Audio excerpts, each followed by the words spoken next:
Okay, I'm going to get started this morning by just welcoming all of you guys to Wat Tung You, Sawadee Kap. Welcome to all of you guys. Nice to see you here this morning. Welcome to everyone joining us online as well. Today is what we call our Pali Canon and English study group, where we study the original words of the Buddha. This is a program that students oftentimes will move into after they've already developed a foundation in the teachings of the Buddha. If this is your first time learning here or learning the teachings of the Buddha, it's okay. You'll surely learn things today. We actually start with meditation, and then afterwards I move into the actual discussion to be able to help you guys learn the teachings of the Buddha. Because in order to get to enlightenment, you would need to learn meditation and practice meditation, but there's other things you would need to learn as well. You wouldn't be able to just meditate your way to enlightenment. What enlightenment is where the mind is peaceful, calm, serene, and content with joy. You no longer experience any anger, sadness, frustration, irritation, annoyance, guilt, shame, fear, stress, anxiety, loneliness, boredom, shyness, resentment, jealousy. All these discontent feelings and others are eliminated from the enlightened mind. There's other benefits and other qualities too, like you experience focus, concentration, clarity, deep memory. You'll notice that your personal and your professional relationships blossom, that you won't be having bitterness and hostility and harshness in your relationships any longer. You won't even have a bad mood, that by the time you've eliminated all that's causing the mind to experience these discontent feelings, you won't even experience a bad mood any longer, because the causes and conditions have been uprooted out of the mind. So the teachings of the Buddha are to train your mind to eliminate these causes and conditions that are producing the mind to go up and down with all these discontent feelings. So thank you for coming. Thank you for being interested in learning the teachings of the Buddha. I'm going to start you off with meditation, as I mentioned. And the way that we start our meditation is we start with chanting. If you'd like to chant along, or if you'd like to see the chants that I'm doing, they're on a laminated sheet over there on the table. You're welcome to get one if you like. For those of you guys online, we have it on our website. If you go to buddhadailywisdom.com, at the front of the page, you'll see a link for free books, and towards the bottom of that, you'll see the daily chanting sheet. These chants are in the Pali language, but you'll see the English translations as well. During the lifetime of the Buddha, they used chanting as a way to commit the teachings to memory, that he taught everything orally. And then once every 2 weeks, the students would come together and they would recite his teachings word for word for word for word. And this is a way that they would commit the teachings to memory and actually learn them. Nowadays, we don't chant in order to commit the teachings to memory, because we have books and videos and podcasts and things like this. If you read the translations, it looks like probably his students created these chants either during his life or after his death, because you'll see a lot of appreciation, a lot of gratitude, a lot of respect for the Buddha in these chants. And a Buddha doesn't walk around teaching people to chant these things to him. He would have eliminated his ego or his arrogance. He wouldn't have walked around with a chip on his shoulder and with his arrogance and say, hey, chant these things to me. So I suspect his students created these either during his life or after his death, because if you learn from a teacher of how to move from this anger and sadness and frustration and all these other discontent feelings to the peaceful and joyful mental state that is enlightenment, and this teacher didn't want anything from you and didn't expect anything from you, you'd probably have a lot of appreciation and respect for this person too. So I think that these chants were actually created by his students either during his life or after his death. The reason why I still chant them is I do have a lot of appreciation, gratitude, and respect for the Buddha, and it also helps to ease the mind into meditation and actually get more benefit out of the meditation itself. So if you'd like to chant along, you're welcome to. Understand that these chants, they're not a rite, a ritual, or a ceremony or worship. It's not prayer or anything like that. It's literally just to help give awareness of the mind and awareness of the breath and ease into the meditation and get more benefit out of the meditation itself. So if you'd like to chant along, you're welcome to, because I'll ease into meditation with the chanting. Then once we're in the meditation, I'll be providing you some guidance to be able to help you understand how to actually meditate. And then that'll go on just for a brief period. Then there'll be a period of time where it'll just be quiet. We'll just all be meditating together. Those of us here at the temple and everyone online will just all be meditating together. I'm sure you're going to hear an occasional sound. You might hear dog barking or a bird chirping or a car going by. These sounds are all impermanent. They're not permanent, they're temporary. The mind oftentimes will crave permanence, where it wants permanent quiet, but you're never going to be in an environment where there's permanent quietness. It's just not possible. So you're going to hear things occasionally, and you can train your mind to not be affected, where you're not annoyed, you're not frustrated, that you just recognize these sounds as impermanent, and you can just bring the mind back to the breath. You'll hear the guidance that I give you. So after we go through the period of time where we're quiet and we're just meditating, then we'll come out of the meditation with some more chanting. And then that's where I'll start helping you to learn the teachings of the Buddha using the original words of the Buddha. So if you'd like to join for meditation, there's 4 positions that the Buddha taught. There's seated, lying, standing, and walking. And usually when students are first learning, they will learn in the seated position. A lot of times people will sit on the floor, but we have chairs as well. For those of you guys at home, you might be on a sofa, a bench, a wheelchair, or something like this. You can sit, you can lie, you can stand, and there's even walking meditation that I teach at different times. So since you guys are all in the seated position, I'll give you guys a little bit of guidance on this. That if you're sitting on the floor, normally you have a cushion or so underneath of your rear. This helps to kind of make it a little bit softer. You can cross your legs, but just have them lightly crossed. If you have them real tight, this will impede the circulation and it'll cause pain in the lower body. So just have your legs lightly crossed. Then your legs, sometimes people like to put their legs off the mat. This helps to get the hips up in the air, and it lessens the angle at the hips, the knees, and the ankles. It's really up to you how you sit, whatever is comfortable. So I just give you a couple of pointers of some people sometimes like to put their legs off the mat, and some people find this to be more comfortable. With the hands and the arms, the Buddha put his right hand over his left with his thumbs together, and he put this into his lap. But again, this isn't about everybody doing it exactly the same way. You need to find what's comfortable for you, because everybody's body is a little bit different. So if this works for you and it feels comfortable, feel free to use it. But there's other options like putting your palms on your thighs or your knees. You could put your palms up. You could rest your hands comfortably in your lap. So whatever is comfortable for you. You like the lower body and the hands and arms to be relaxed and comfortable. The upper body should be erect. This keeps the mind attentive and alert during the meditation so that you can actively train the mind during this dedicated, active, purposeful training session. Having your sternum up and your shoulders back, it also helps you to breathe in through the nose and out through the nose as well. So if you have your sternum up, your shoulders back, your upper body erect, this will help you to keep your mind attentive and alert, as well as breathe easily through the nose. So again, I'm going to start with some chanting, and then I'll come back in with some guidance to help you in meditation.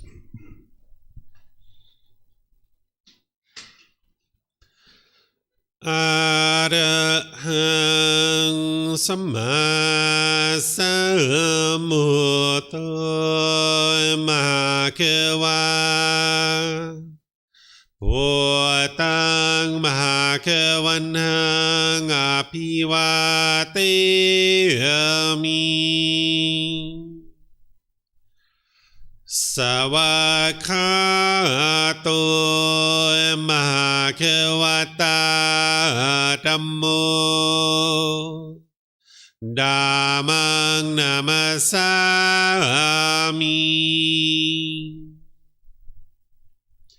Supatipano Mahakavato Sāvaka Saṅkho Saṅghang Namami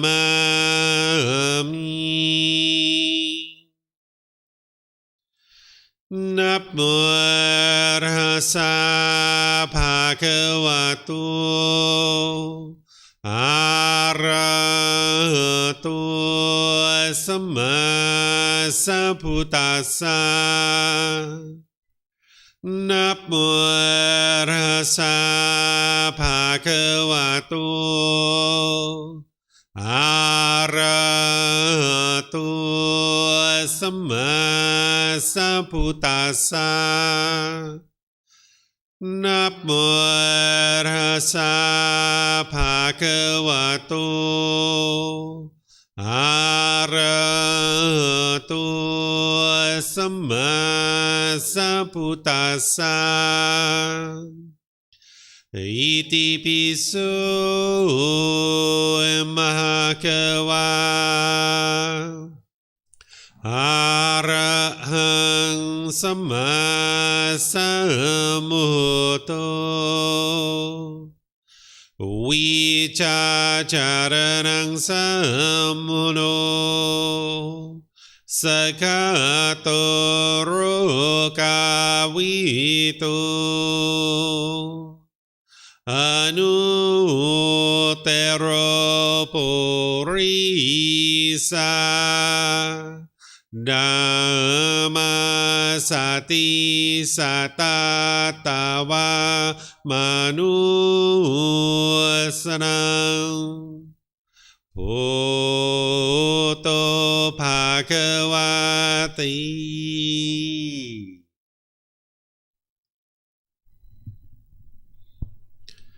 Okay, with the lower body and hands and arms comfortable, and the upper body erect, just close the eyes and start breathing in through the nose and out through the nose.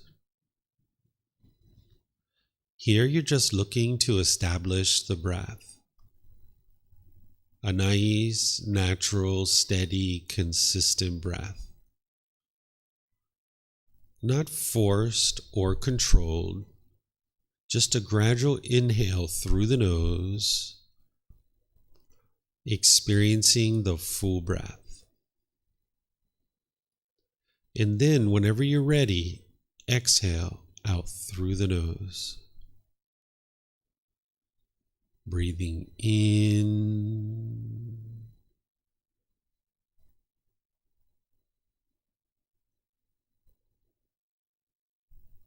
and out. Breathing in and out. Your breath may not match up with the guidance that I'm providing, and that's okay. This is your practice. I'm just here for guidance. You can use this voice as a reminder that whenever you get to the next inhale, breathing gradually through the nose, developing a nice, natural, steady, consistent breath. And then, whenever you're ready, exhale out through the nose, experiencing the full breath. Breathing in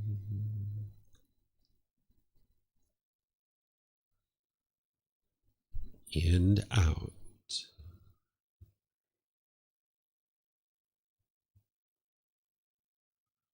Breathing in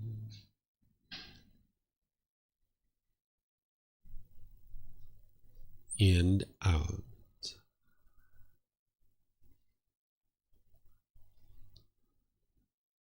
With the breath well established, start fixating the mind on the breath, either the sound of the breath coming into the nose, or the sensation of air moving over the skin into the nose.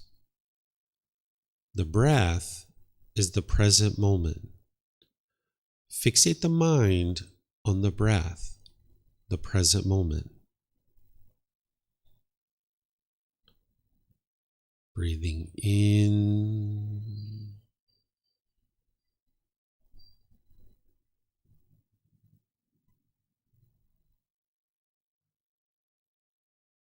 and out.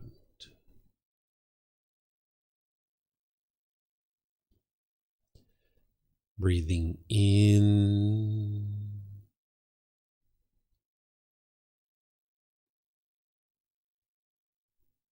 and out. With the mind fixated on the breath, whenever you notice that it moves off the breath, cut that off, let it go, and come back to the breath, the present moment. No need to observe the thought, label it, judge it, analyze it, or even try to figure out where it's coming from. Whenever you notice that the mind is moved off the breath, cut that off, let it go, and come back to the breath, the present moment. Breathing in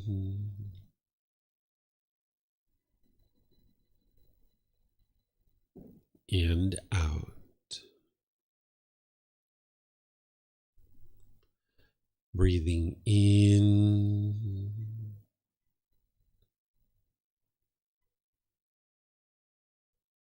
and out.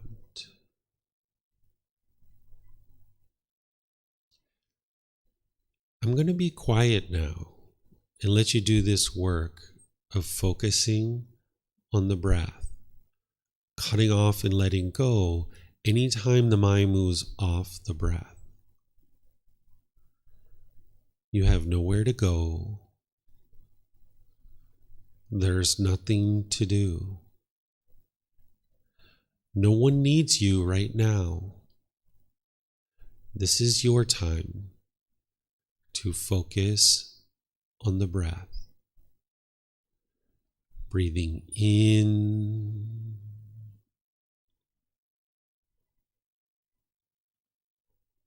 and out.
อะระหังสัมมาสัมพุทโธมะคะวะ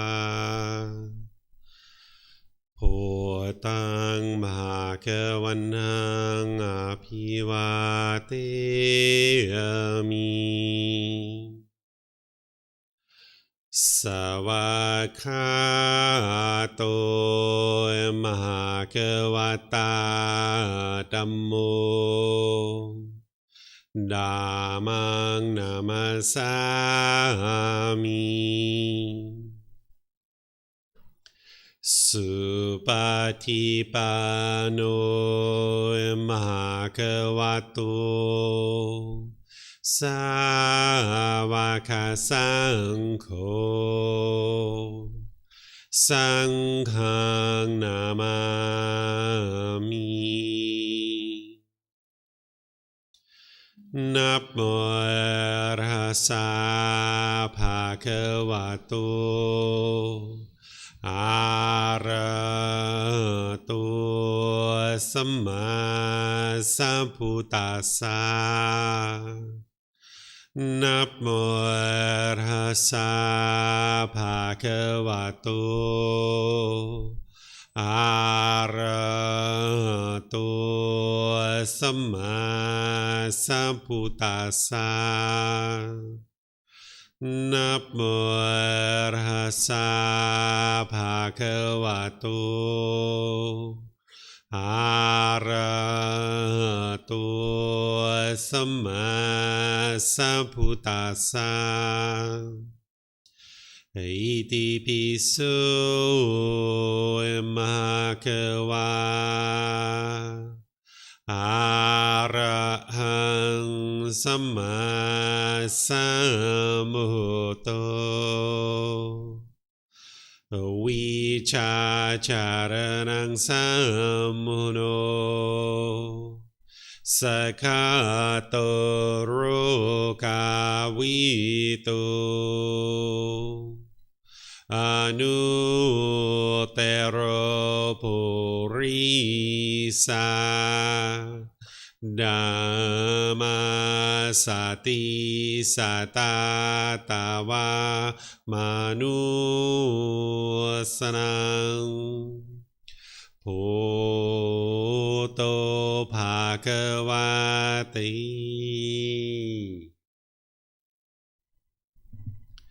Okay, if you guys would like to slowly make your way out of meditation. Once again, I'd like to welcome all of you guys to the temple. Welcome to all of you guys that are joining us. Those of you guys that joined us since we started meditating. Welcome to everyone online who's joining us as well. As I mentioned, today is our Pali Canon and English study group, and I'm going to help you guys to understand what that is and guide you through the class today. But before I do, for those of you guys that are here at the temple for the first time, I'd like to let you know that in the back of the room, the very last door on the right, there's a bathroom there that you're welcome to use at any time. Feel free to get up and use that restroom. There's even restrooms outside the classroom. If you go outside the classroom, there's signs in the parking lot that take you around to the main temple bathroom, so you're welcome to use that at any time. We even have water and juice and snacks and things like this that is provided by our students. You're welcome to help yourself to anything over there on that table. There's plenty of stuff over there that people share, so you're welcome to help yourself to anything that you like. So again, welcome to everyone here. The teachings of the Buddha are to guide you to this enlightened mental state. As I mentioned, by the time you get to enlightenment, your mind is peaceful, calm, serene, and content with joy.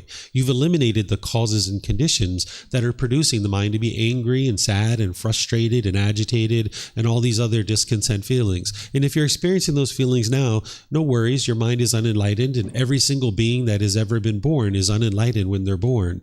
You need to train your mind in order to get to this enlightened mental state. It's not a sudden thing that you can sit under a tree, meditate, and instantly get to enlightenment. This is one of the biggest myths about the life story of the Buddha. Sometimes people think that he sat under a tree, he meditated, and instantly got to enlightenment. You also can't believe your way to enlightenment. So the teachings of the Buddha, they're not about a bunch of beliefs, of things that you believe and then hope something good happens when you die. They're also not a bunch of rules or commandments. The Buddha didn't teach the way the world should be, and if everybody follows these rules and commandments, then the world will become a peaceful place. He also didn't teach you rites and rituals and ceremonies and worship. So even if you've been in various environments that are referring to what they're doing as Buddhist, and they're doing rites and rituals and ceremonies and worship, these aren't the actual teachings of the Buddha. So he didn't teach you the way the world should be, and that everybody should follow these rules and commandments. He actually taught you the way the world is. And by understanding the way the world is, you're awakening to this wisdom of the natural laws of existence. When you live in a world that you don't understand, you'll struggle. You'll have difficulties. This is why the mind experiences stress and the anxiety and the sadness and frustration and anger, because the mind is living in a world that it doesn't understand. So the teachings of the Buddha, they're these natural laws of existence that you're gradually learning, you're investigating, you're examining, you're reflecting on those to independently verify whether they're true or they're false. And then you're practicing his teachings. You're integrating them into your life, and you're starting to practice these. And part of your practice is cultivating this wisdom so that you can make wise decisions. Because when you make unwise decisions, it's going to lead to unwholesome results. And when you make wise decisions, it's going to produce wholesome results. We refer to this as Gama, or you might have heard the word karma being used. The word karma is from the Sanskrit language. The word Gama is from the Pali language. The original teachings of the Buddha are in the Pali language, so people who study those will typically use the Pali word. If this could translate to just one English word, I would just use that because it's easy for everybody. But the word Gama doesn't translate to just one English word. Essentially what it is it's cause and effect, or action and results. It's the results of your decisions. That when you make certain decisions, they are going to produce a certain result. And they're either going to produce a wholesome result, or wholesome Gama, or it's going to produce unwholesome results, or unwholesome Gama. And it's based on whether your decision is wise or unwise. And when you lack wisdom of this natural law, you're going to tend to make unwise decisions that produce unwholesome results. So the natural law of Gama, or karma, it isn't anything to believe in. It's not punishments and rewards. There's no being that's overseeing this and deciding who gets punished or rewarded. It's not anything mystical or magical. It's about your decisions, that when you make a certain decision, it's going to produce a certain result in your life. Oftentimes, with the lack of wisdom of this natural law, when we experience unwholesome things in the unenlightened state, we will tend to blame other people. We will think everybody else is causing this particular thing to happen in your life. And as long as you keep doing that, you'll never actually experience improvement, because it's everyone else that's causing these things in your life. And the mind, if it thinks that way, then you're going to be misled to thinking that everyone else is the problem. But what the teachings of the Buddha are doing for you is bringing you to understand that everything that you experience in life is a result of your decisions. And you can make different decisions and experience different results. Because if there's anything that you don't particularly care for in your life, all you need to do is cultivate wisdom, make different decisions, and you will experience different results. So the teachings of the Buddha are here for you to be able to cultivate wisdom so you can make different decisions in your life and experiencing improved results in your life. And one of those improved results is getting to a point where your mind no longer experiences any of those discontent feelings, all the anger and sadness and frustration in others. Essentially what the Buddha did is he discovered certain pollutions that are in your mind, and when you uproot these out of your mind through the training that he provides, you will experience the peace and the joy of the enlightened mental state. Slowly but surely, as you're reducing these pollutions, the improved qualities of mind are gradually increasing. So not only do you eliminate the anger and the sadness and frustration and the stress and anxiety and all those other discontent feelings, but you get to a point where your mind's focused. It's concentrated, has clarity, and you have deep memory. And you'll notice that your personal and professional relationships improve and really blossom. Because right now you might be bitter and harsh and hostile in some of your relationships. And as long as you're putting that out, that's what's going to come back to you. That's your karma. Those are the choices and decisions you're making. If you're being argumentative and hostile and bitter, if you're being annoyed and frustrated and agitated and disgruntled in your relationships, all that's just going to keep coming back to you. So when you can purify your mind and you can improve the quality of your mind, you can improve the quality of your relationships. You can get to a point where all your relationships are harmonious, that you don't have arguments and bitterness and hostility in your relationships. But it would be very challenging to do that if you didn't have have the wisdom of how to do that. So that's where the Buddha's teachings come in, is provide you the wisdom of how to actually accomplish that in your life. So while meditation is important, it's not the only thing that we do in order to train your mind to get to this enlightened mental state. You need to learn and study and understand these natural laws so that you can see this cause and effect, or action and result, and what's leading to any particular problem in your life. So the reason why the mind is experiencing the sadness and anger and frustration, it's not from something external. Sometimes we might blame other people. You might think that it's mom or dad that's making you angry, or brothers and sisters, or a boss, or some situation, or maybe traffic, someone cut you off and you think that person is causing you to be angry. And this is why typically when you experience painful feelings, you'll push people away out of your life. You either push the person away or you'll push the situation away, and you'll think that this solves the problem. But it's not actually solving the problem, because you just get agitated or annoyed about something else. If pushing people away out of your life solved your problems, when you push that person out of your life, you wouldn't get angry anymore. You wouldn't be frustrated or agitated any longer. So that's not solving your problem by pushing people out of your life. This is called aversion. The other thing that the mind will do when it misunderstands what the problem is you might be bitter and harsh and hostile towards people. Through your intentions, your speech, your actions. This is like an animal, like growling and roaring and kind of showing your teeth at another animal, trying to fear this animal into doing things your way. So we're not animals, we're human beings, right? But human beings will oftentimes be bitter and harsh and hostile towards others, trying to fear them into doing things your way. Because the mind thinks, if I can just get my desires fulfilled, then everything will be better. Or the other thing you might do when you misunderstand what the true problem is and the cause of the problem is you might put your expectations on people, and you might try to control people and get them to do things your way. And you might notice people are doing this to you too.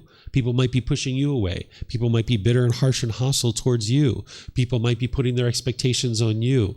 And that's because their mind thinks if they can just get things their way, everything would be perfect. But you can't get things your way. It's not possible for everything to be your way. So this is what's called craving, desire, attachment, longing, yearning. The mind's wanting things to be a certain way. So if you get what you want, you get happy, you get excited, you get these pleasant feelings, right? But then when you don't get what you want, you get these painful feelings like sadness, anger, frustration, irritation, annoyance, guilt, shame, fear, stress, anxiety. These are very painful to experience in the mind. So part of the teachings of the Buddha are helping you understand why these feelings are occurring. Because once you understand why these feelings are occurring, then you can actually take action to fix them.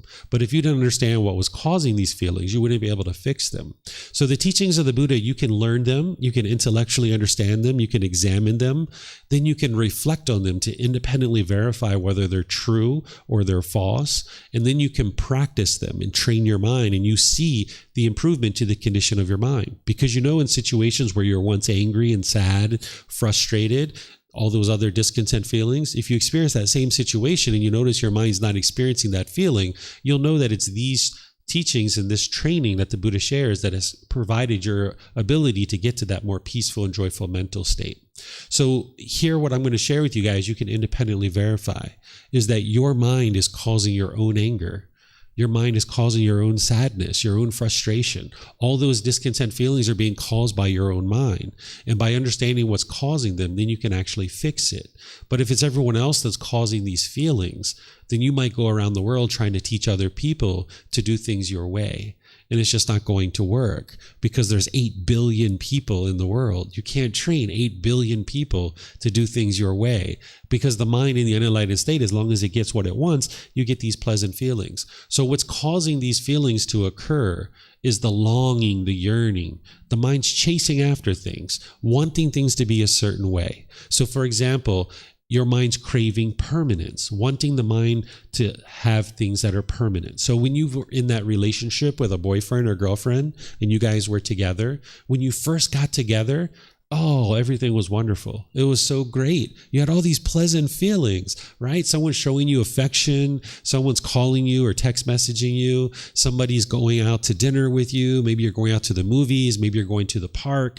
Maybe you're having great conversations. Maybe you're even having intimate contact. Everything's wonderful because you don't have any expectations of this person. You don't want anything from them. You're only interested in getting to know this person. But as time went on, your expectations grew. And so did theirs, right? These cravings, these desires, these things that you wanted them to do. And then as time went on, the relationship became more and more discontent. You became angry and frustrated. They became angry and frustrated. And all of a sudden, the relationship ended. It was over, right? And now the mind's feeling maybe lonely or bored or sad or frustrated or some other discontent feeling because the mind's craving. It's holding on to this relationship, wanting it to be permanent. The mind is holding on, thinking this relationship should be permanent, when in reality, this relationship is impermanent. Everything around you is impermanent, right? But the mind craves permanence. So for example, say you have a brand new car. In this car, you get so excited when you first get it, right? You drive off the parking lot of the dealer, you experience these pleasant feelings. And now when you park it at a store and you go inside and you come out and there's a scratch on the car, you might get frustrated. You might get annoyed. You might get agitated. It's not the scratch that's causing this. And it's not the person who scratched your car. Now, it would be wonderful if your car never got scratched, but that's not the world that we live in. We live in an impermanent world where this car cannot be permanently beautiful.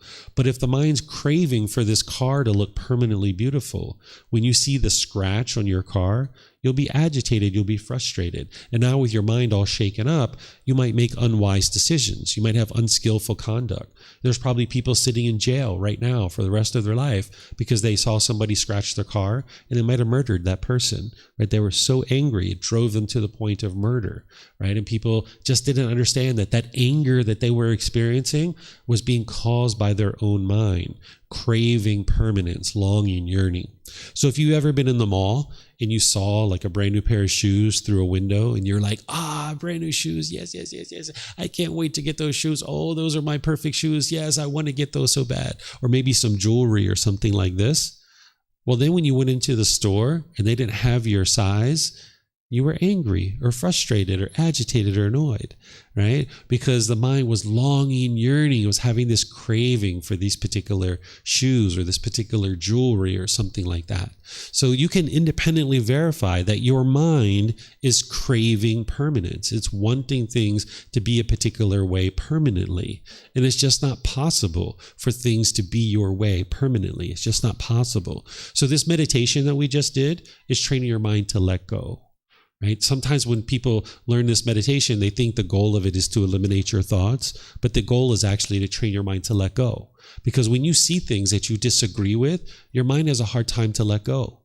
When you had that boyfriend or girlfriend that left, or you ended up breaking up, you had a hard time letting go. And that's why the mind was angry or sad or feeling lonely or bored. But finally, at some point, you might have let go.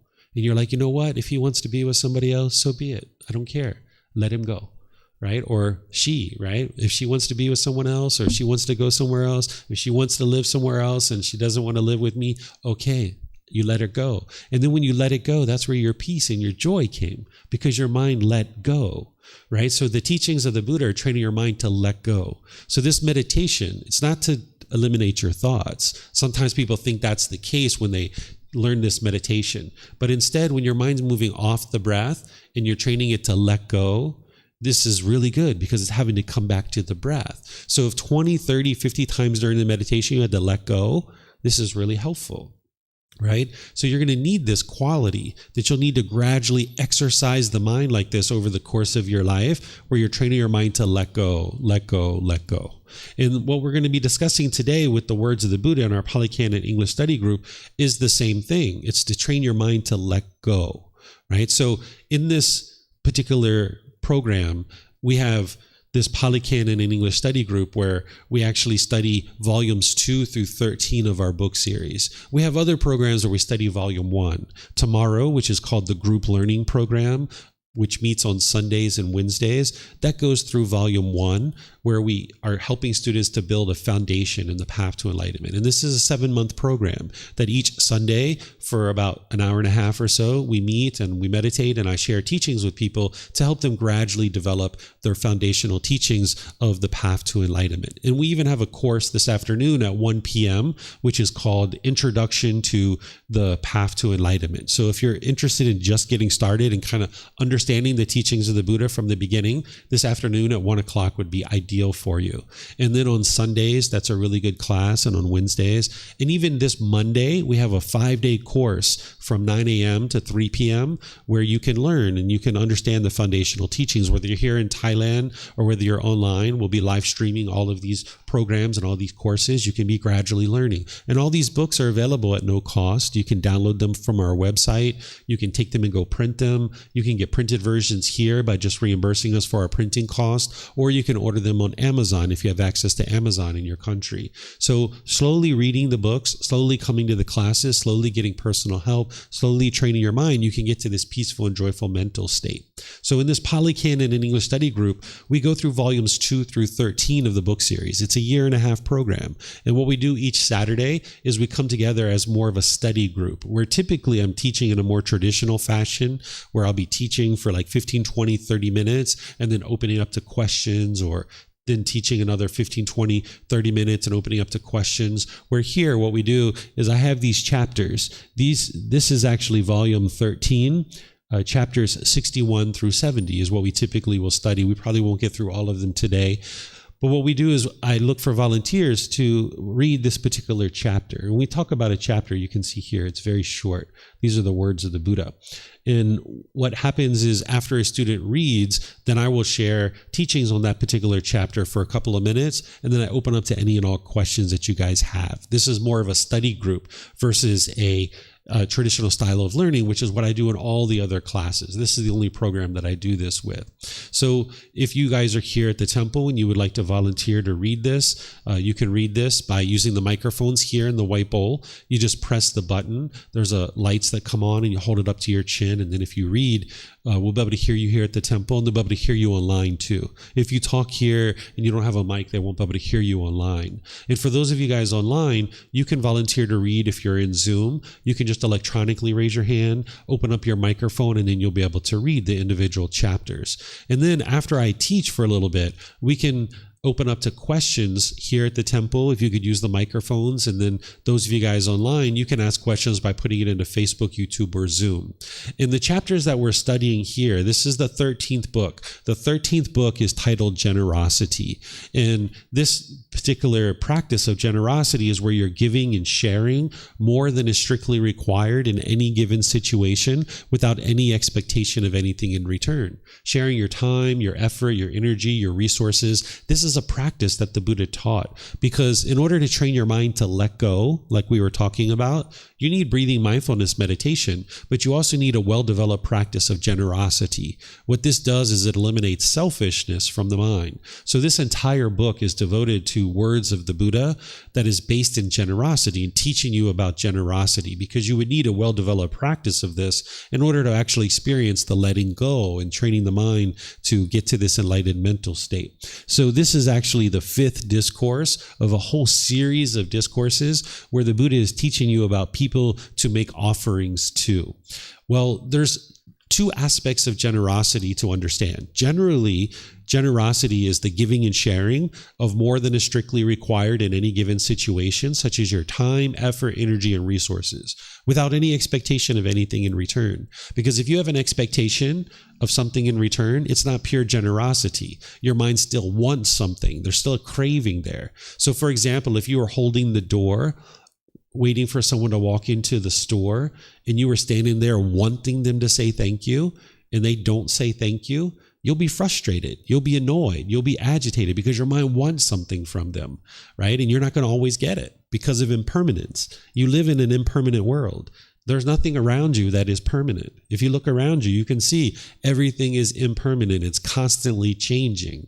So if your mind's craving permanence, meaning if I hold the door, I want people to say thank you. Some people are going to say thank you, and some people aren't.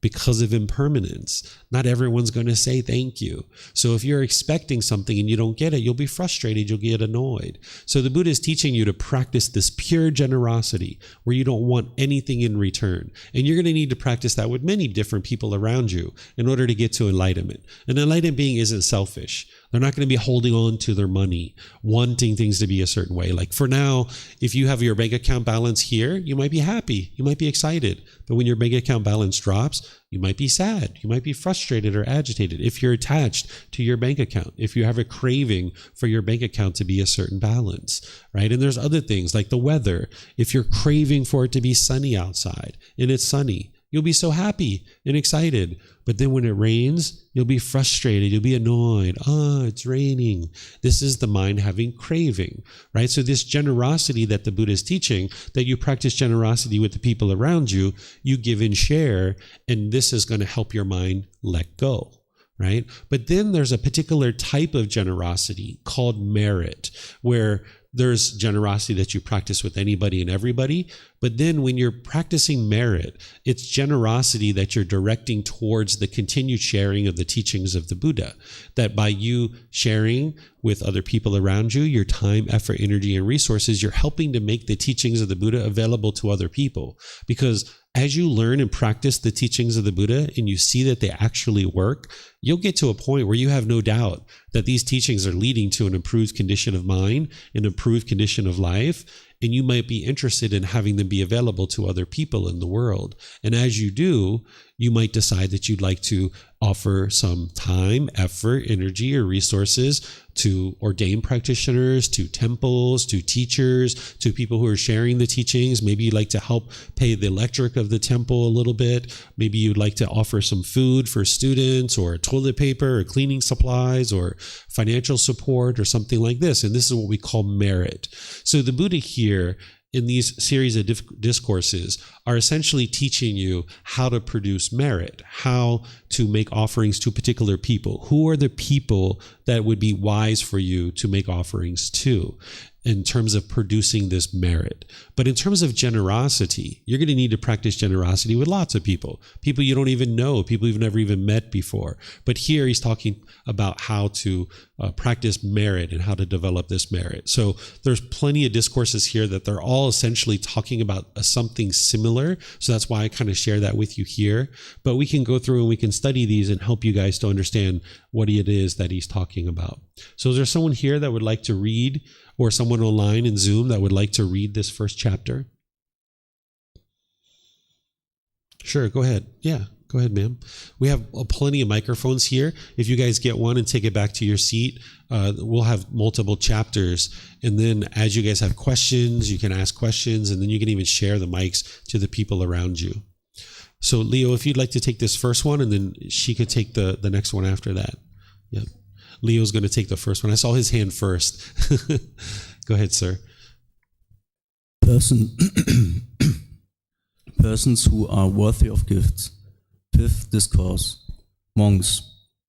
Possessing 6 qualities. A monk is worthy of gifts, worthy of hospitality, worthy of offerings, worthy of respectful salutation, an unsurpassed field of merit for the world. What 6? The faculty of confidence, the faculty of energy, the faculty of mindfulness, the faculty of concentration, the faculty of wisdom, and with the destruction of the taints, he has realized for himself with direct knowledge in this very life, the taintless liberation of mind, liberation of wisdom, and having entered upon it, he resides in it. Possessing these 6 qualities, a monk is worthy of gifts, worthy of hospitality, worthy of offerings, worthy of respectful salutation, an unsurpassed field of merit for the world. Okay, thank you, sir. So the Buddha created what we refer to as mutual support. during his lifetime, he created this mutual support where people who are sharing his teachings, they essentially give up worldly life and they just share his teachings. Whereas if a teacher had a career on the side where they were maybe running a business or, working at a company or something like this, it would be very challenging for that person to dedicate their time to helping a community of people to get to enlightenment. So people who are sharing these teachings will typically give up worldly life and kind of walk into a life of homelessness where they're just sharing the teachings and they're just doing so out of generosity, that they would have gotten to a certain point in the development of their path to enlightenment that they can see the true teachings, and then they're interested in helping other people to be able to understand that path to enlightenment. So an individual who's doing that is just sharing out of loving kindness and compassion to help other people. And they're practicing generosity where they're giving and sharing their time, effort, energy, and resources. And then oftentimes students will choose to practice generosity with their teacher, either sharing their time, effort, energy, and resources. And this is the mutual support. And this is what helps everybody be able to get to enlightenment, because there's this mutual support between these individuals. So the Buddha gave some guidance on the types of individuals that you might look for in order to practice generosity with, so that this mutual support could continue. Because if you can imagine, during the lifetime of a Buddha is someone who gets to enlightenment by themselves without the help of any teachers or any guides. They also dedicate the rest of their life to sharing their independently discovered teachings with countless people. And then they preserve their teachings in such a way that countless more people can get to enlightenment after their death. So during the lifetime of a Buddha, there would have been countless people studying with him. There were other people who were teaching that wasn't the Buddha and it wasn't his teachings, but there would have been countless people that were studying with him. And there would be people that are very close to him that are studying very closely and understood the teachings very closely. But then there would be people on the fringes, on the outer edges, that weren't necessarily practicing the teachings very closely. So the Buddha was encouraging people to share offerings and make offerings to people who are practicing the teachings very closely. And that's what he's giving you this whole series of discourses about, is helping you to be able to figure out, who should I make offerings to? So here he's saying people that have faculty of confidence. Whenever you see that he talks about confidence, he's meaning confidence in him, confidence in his teachings, and confidence in the community. Because in order for somebody to get to enlightenment, you won't have doubt in your mind. Right now, you might have doubt. You might doubt whether this person, the Buddha, actually lived. You might have doubt about whether his teachings actually lead to enlightenment. You might have doubt about the community and whether the people that gather here can actually help you to enlightenment. You might have doubt about me and my ability to help you to get to enlightenment. And you might even have doubt about your own ability to get to enlightenment. But by the time you get to enlightenment, you won't have this doubt. You'll have no doubt that the Buddha lived, that his teachings indeed lead to enlightenment. You'll have no doubt about this community. You have no doubt about your teacher, and you have no doubt about your ability to get to enlightenment. Even by the time you get to the first stage of enlightenment, you will have eliminated all this doubt, because you will have seen the truth that the teachings, you've investigated them, examined them, that you've reflected on them to independently verify them, and you've been practicing them, and you see the condition of your mind improving. So if someone has confidence, the Buddha is saying this is an individual who's essentially studied to a certain degree that they can see the true teachings, and they have confidence in him, the teachings, and the community. Then the next thing he says, the faculty of energy. What he's referring to here is somebody who has a willingness to do something, somebody who has vigor, initiative, enthusiasm, motivation. Because if somebody's learning and practicing these teachings, they will need to arise what's called the enlightenment factor of energy. An enlightened being isn't dull and lethargic and complacent. They're not just sitting in the corner, just kind of like vegging out, so to speak, right? Of course, they need to rest every once in a while. They're going to be resting, but they're going to be enthusiastic. They're going to be energetic. They're going to have vigor and initiative and motivation to share the teachings, but also do other things that they need to do in order to live too. So you would see this faculty of energy, this willingness to do something, this motivation and encouragement. The faculty of mindfulness is awareness of the mind. The awareness of the mind is that you're aware of the mind, that you have this general awareness of what's going on in the mind. This is something that you cultivate as part of the path to enlightenment, that the Buddha teaches what's called the 4 foundations of mindfulness, where you're aware of the bodily sensations, you're aware of the feelings, the condition of the mind, and about to sneeze, and the mental objects. And the mental objects. awareness of mind is important in order to purify the mind. You would need to be able to purify the mind in order to get to enlightenment. If you weren't able to have awareness of the mind, you wouldn't actually be able to purify it. So you would see that anybody who has this faculty of mindfulness, they're going to be very aware of their own mind, and they're going to be very thoughtful in the way that they make decisions because they have the awareness of their mind. The faculty of concentration. An individual who's trained their mind to a certain degree, they're going to have focus, they're going to have concentration, they're going to have singleness of mind, where they're just doing one thing at a time. Their mind's not going to bounce around from thing to thing to thing to thing to thing to thing to thing to thing. By the time you get to enlightenment, your mind is well tuned. It's like a musical instrument. If you had a musical instrument that the string was really loose and you plucked it, it wouldn't sound beautiful. It wouldn't play the way this instrument is intended to play. But also, if the string was too tight and you plucked it, it wouldn't play beautiful music there either. The instrument doesn't play the way it's intended to play. It's only when you tune the string perfectly in the middle that you pluck it and the instrument plays beautiful music the way it was intended to play, right? And the mind is the same way, that if you're holding on to things too tight, or if you're too loose, it doesn't play beautiful music. So you can't have a concentrated mind and a focused mind if your mind is polluted. This is why you might find it difficult to have concentration and focus, because there's certain pollutions in your mind that are hindering you from being able to have the mind perform optimally. So an individual who's learned and developed the qualities of mind would have concentration.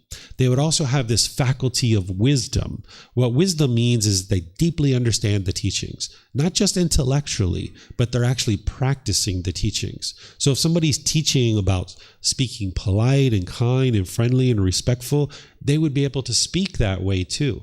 If they're not able to speak that way, then their mind still doesn't have this wisdom, because they might intellectually understand the teachings, but they're not actually practicing the teachings. So in order for someone to cultivate wisdom, they would need to be practicing the teachings. And you would be able to see that as they're interacting in the world, and you would also see that in the way that they describe the teachings, that they would deeply understand the teachings. They would be able to expound upon the teachings. And then the Buddha says, and with the destruction of the taints, what he's talking about here are the pollutions of the mind. There's 10 individual pollutions. They're called the 10 fetters. And when you eliminate these 10 fetters, that's what actually produces enlightenment. So part of your journey to enlightenment, you're learning about these 10 fetters, what they are, what the symptoms are, how to eliminate them, and how to know that you've actually eliminated them. So in all these resources that I share with you, you'll be able to gradually learn these things, including the 10 fetters. And that's why he says, he has realized for himself with direct knowledge, meaning through your own experience of learning and practicing these teachings, in this very life, the taintless liberation of mind, meaning your mind is not polluted any longer. Your mind's liberated. It's free from these strong feelings. That's what liberation is that your mind's free of these strong feelings. Liberation by wisdom, because you need this wisdom in order to train your mind and actually get to a point where you've cultivated the understanding of how to apply these teachings in your day-to-day life. And with that wisdom, that's what's actually going to promote this liberation or this freedom of strong feelings. And then having entered upon it, meaning having entered upon enlightenment, having the mind entered upon this enlightened mental state, he resides in it, or she resides in it. The mind resides in this enlightened mental state. It's a permanent mental state. By the time you get to enlightenment, it's impossible for you ever to experience anger ever again, or sadness, or guilt, or shame, or stress, or anxiety. It's humanly impossible. It's physically impossible for an enlightened being to ever experience those feelings ever again, because you've eliminated the causes and conditions that are producing it. So the mind resides in this enlightened mental state permanently. You'll no longer experience any of those discontent feelings. So the Buddha is saying these are the 6 qualities, and there's others as well. That's why he has multiple discourses here. But he's saying, okay, look for these 6 qualities. If you're interested in producing merit, look for these 6 things. So any questions on this? Anything you guys would like to ask? Those of you guys online, you can ask questions through Facebook, YouTube, or Zoom, or you can raise your hand in Zoom and ask any questions that you like. Let me check online.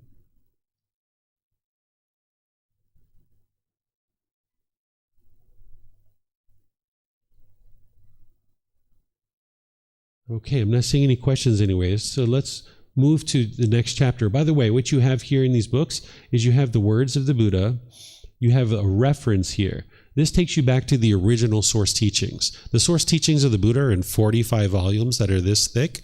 And this particular discourse here was extracted out of those 45 volumes of books. So if you're ever interested in going back to see the original, you can use this reference and it'll take you back to the original, because there's things that the Buddha was talking about before this and after this that you might decide to look at. And this is what that reference is for. Then you've got words from me that are helping you to reflect on this and be able to more deeply understand it, some of which I just described. Like here you can see I'm talking about the enlightenment factor of energy in what I just described for you, right? So you can learn about each one of these things through those words. So this is chapter 62, and you had volunteered. So if you'd like to go ahead, ma'am, you're welcome. Is it getting cold in here for you guys? You guys cold? Yeah? Okay. So maybe what I'll do is I'll turn this one off. Okay, there we go. So two, this word, I don't know how to pronounce it. I don't either. Okay. When a monk possesses 10 qualities, he is worthy of gifts, worthy of hospitality, worthy of offerings, worthy of respectful salutation, and unsurpassed field of merits for the world. What are the 10 here?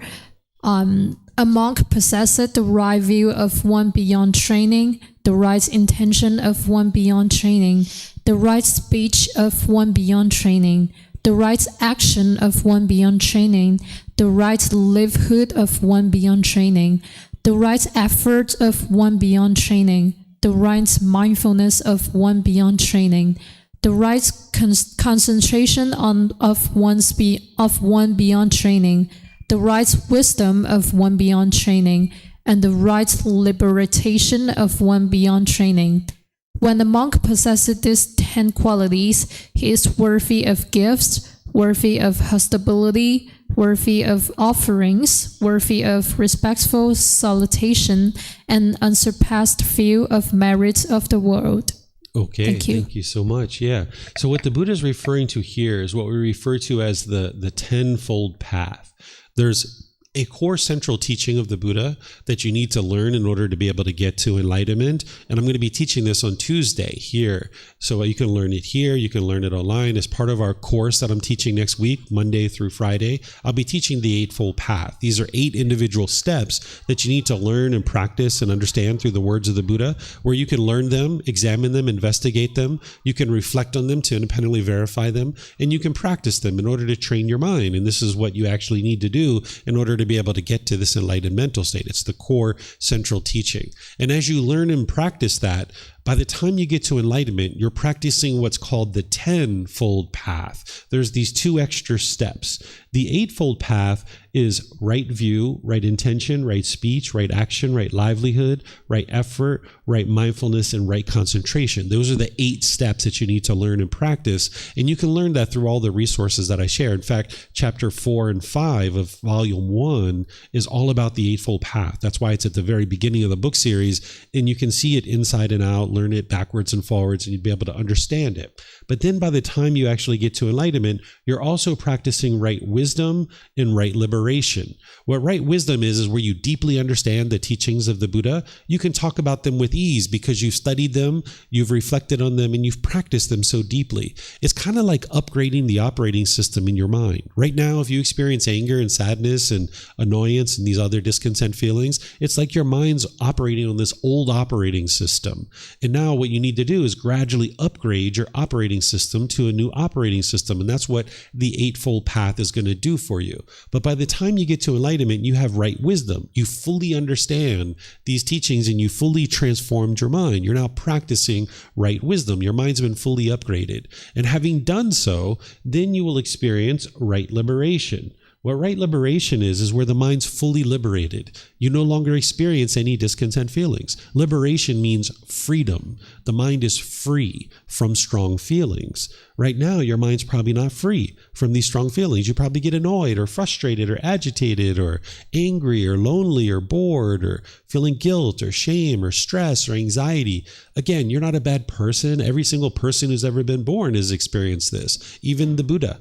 But he figured out on his own how to train the mind to get to this point where the mind can be completely peaceful and completely joyful. And we refer to that as enlightenment. Some people refer to it as liberation, which means freedom. Some people refer to it as taintless liberation, where the mind is no longer polluted. So these are all different ways to refer to it. So someone who's practicing the tenfold path, they are enlightened. So what the Buddha is saying here is make offerings to enlightened beings. The reason why is because if you're coming in contact with an enlightened being and you're able to offer them a gift, this is an opportunity for you to build a relationship and to be able to learn and grow and develop so that you can get to enlightenment.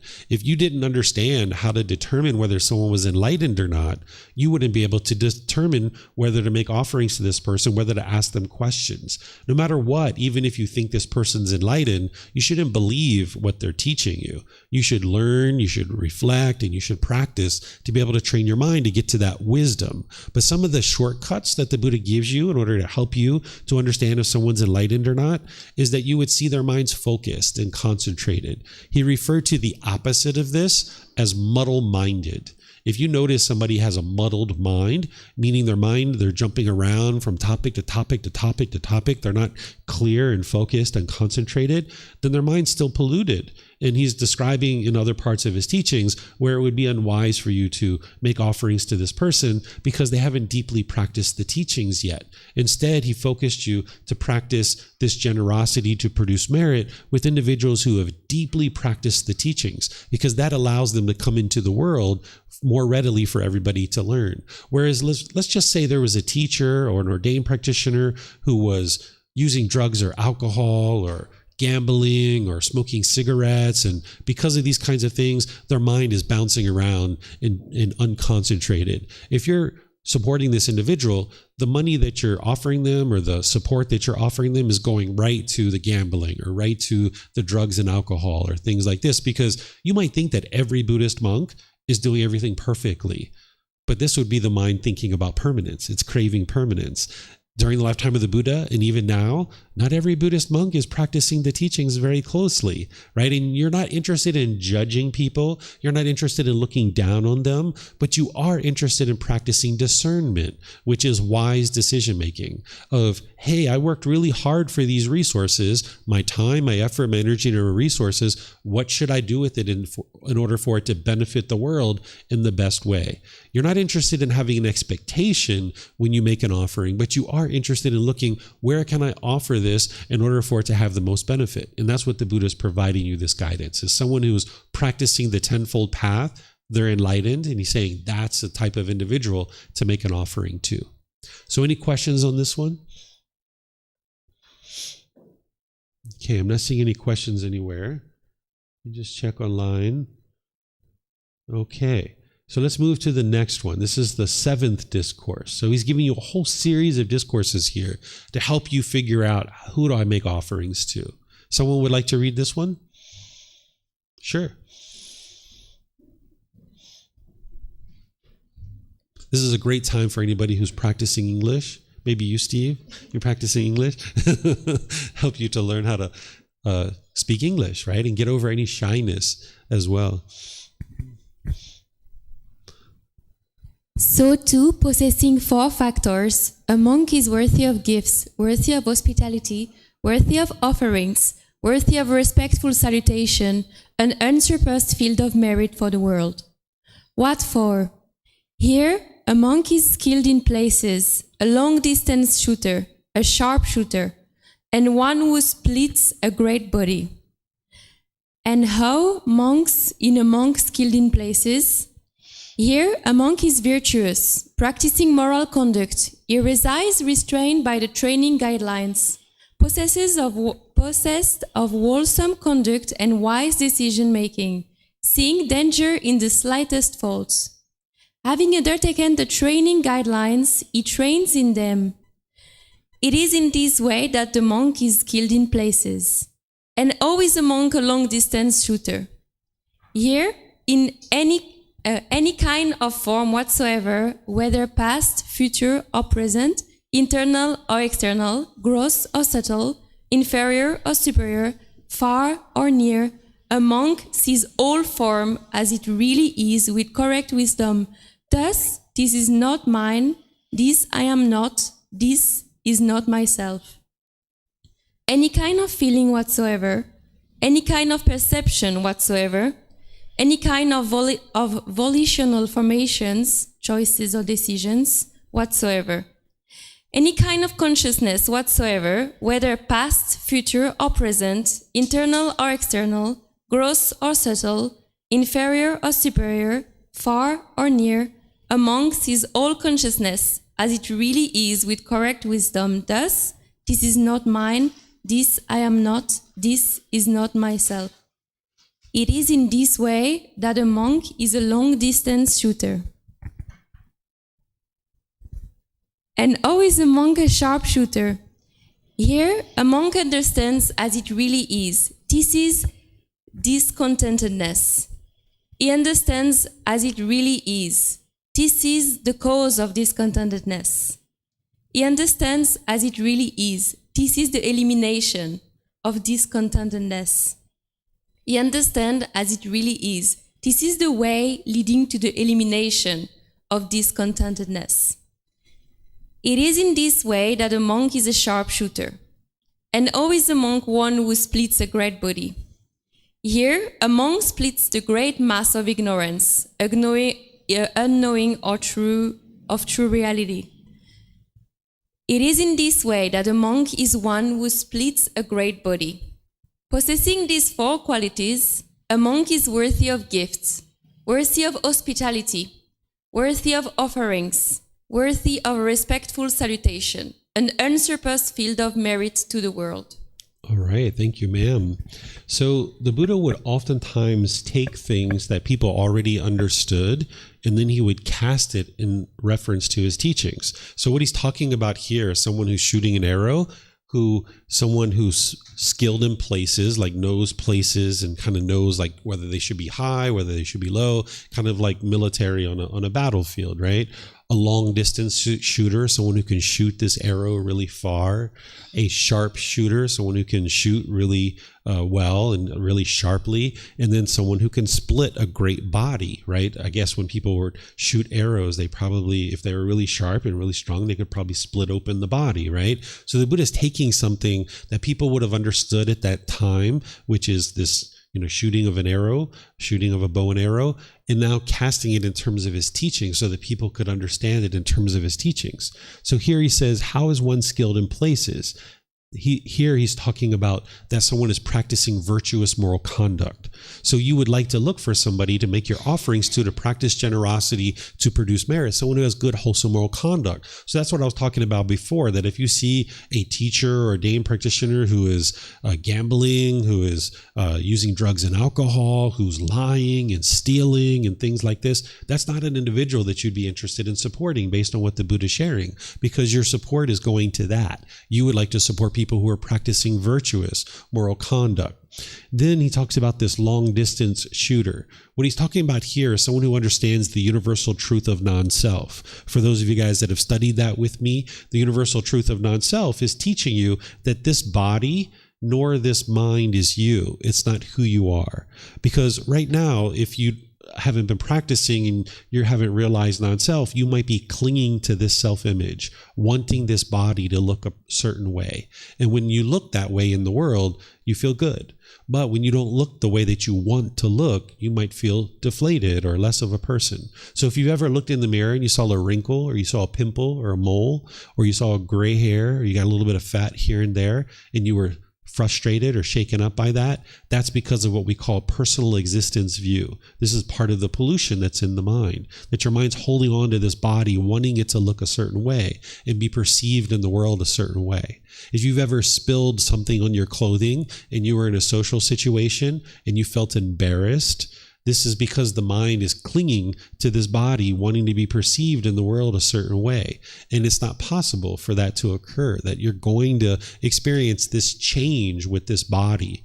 But if you think this body is you and you cling to, say, a youthful appearance, as you age, you will get frustrated. You will get annoyed because you see that wrinkle or that pimple or that gray hair or a little bit of fat, or if you spill something on the clothing, you'll get upset or maybe embarrassed. And then the same thing is happening with a certain self-identity in the mind. The mind might be clinging to I am French, or I am Chinese, or I am Japanese, or I am German, or I am Australian, or I am any number of things. The mind can cling to your culture, to your ethnicity, to your nationality, to your job or occupation, maybe your sexual orientation. You might cling to these things, that I am this. And as soon as your mind clings to that, you're sabotaging your mind, that you're going to set it up for discontentedness. Because if you hear somebody says, all Chinese people are lovely and kind and friendly, I'm Chinese, so yeah, they're talking about me, right? But it's only a matter of time before somebody says something negative and degrading. And if you identify with I am this, when they say something negative and degrading, now you're going to be frustrated. You're going to be agitated or annoyed because you can't control what other people say. You can't control what other people do. You can only control your own mind. So the Buddha teaches you that this body nor this mind is you. But here he's going into even more detail. He's talking about what's called the 5 aggregates. He's saying this form is not you. He's also saying these feelings are not you. These perceptions are not you. And these volitional formations are not you. And also, this consciousness is not you. These are referred to as the 5 aggregates. This is what makes a living being, that you have physical form, you have feelings, you have perceptions. What a perception is, you have views and opinions about the world, and these are unique to you. And then you have what's called volitional formations. These are choices and decisions. You make certain choices and decisions. And then you have a consciousness, or the mind. Right? So every living being is going to have these 5 things. They're going to have physical form, they're going to have feelings, they're going to have perceptions, they're going to have choices and decisions, which are volitional formations, and they're going to have a consciousness. And you can look around the world and you can independently verify this, that every living being has these 5 things. Where this chair that I'm sitting in, it doesn't have all 5. It has physical form, but it doesn't have feelings. This chair doesn't have feelings, right? It doesn't have perceptions. This chair doesn't have views and opinions about the world. It also doesn't make choices and decisions. It doesn't have volitional formations. It can't choose to pick itself up, walk down the street, and put itself somewhere else. And that's because it doesn't have the 5th aggregate, which is the mind, or the consciousness. So the Buddha is explaining to you that none of these things are you. So you might think that I am angry, right? These feelings. If you're clinging to these feelings, you might say, I am angry, or I am frustrated. Well, the Buddha teaches you that there is no I there, that I am not angry, I am not frustrated. The mind is experiencing frustration. That's what's truly occurring. Or you might think that I am hungry, and now you get grumpy and irritable because I am hungry. Well, I am not hungry. The body needs food. That's what's truly going on, right? So we tend to talk in the unenlightened state in ways that doesn't represent true reality. So if you think that I am hungry and that this body should be permanently comfortable, now when you experience hunger pains in the stomach, you'll get grumpy and you'll get irritable, rather than realizing, hey, being unskillful and being grumpy and irritable doesn't solve anything. It doesn't fix the problem. The issue here is that the body needs food. So let's get some food, right? In the next 10 minutes, 20 minutes, 30 minutes, let's start heading towards food. But being grumpy and irritable to the people around you just because the body needs food doesn't make sense. But if you cling to this I am hungry, thinking that I, meaning there's an actual being here, that I am hungry, now you might be grumpy or irritable because the mind's craving this permanent comfort of the body, and the body can't be permanently comfortable. It's not possible. So the Buddha is teaching you here to not cling to any of these things, thinking that this is who you are. Then the third one, he's talking about in pointing to the Four Noble Truths. This is the very first teaching of the Buddha. So if there's someone that you're interested in making an offering to in order to produce merit, they should understand the Four Noble Truths, because you can't even get on the path to enlightenment without understanding the Four Noble Truths. And I'm going to teach that this afternoon from 1 to 4 when I have this course. It's called the Introduction to the Path to Enlightenment. You guys are welcome to come. That as part of that, I'm going to be teaching the Four Noble Truths to help you understand what is discontentedness, what is the cause of it, what is the elimination of it, and what is the path forward. So anybody who is on the path to enlightenment would need to deeply understand this in order to establish right view. So that's what he's describing here, that this person to make an offering to, they would understand that. And then the fourth thing is he's talking about this ignorance or this unknowing of true reality. What this is that the whole thing that keeps the mind in the unenlightened state is the lack of wisdom. Maybe before you guys walked in here and you started learning, you might think that mom or dad are making you angry. Or you might thought that brothers and sisters or your boss is making you angry. And I'm sharing with you that's not the case. You haven't seen the detail yet to be able to understand that. So the mind still has this unknowing of true reality. This afternoon with the Four Noble Truths, I'm going to show you step by step how your mind is causing your own discontent feelings yourself. And if you learn and then you reflect, independently verify, and you practice, you'll see the truth that your mind is causing these discontent feelings itself. And now you're transforming the ignorance or the unknowing of true reality, this confusion, this misunderstanding, you're transforming that into wisdom.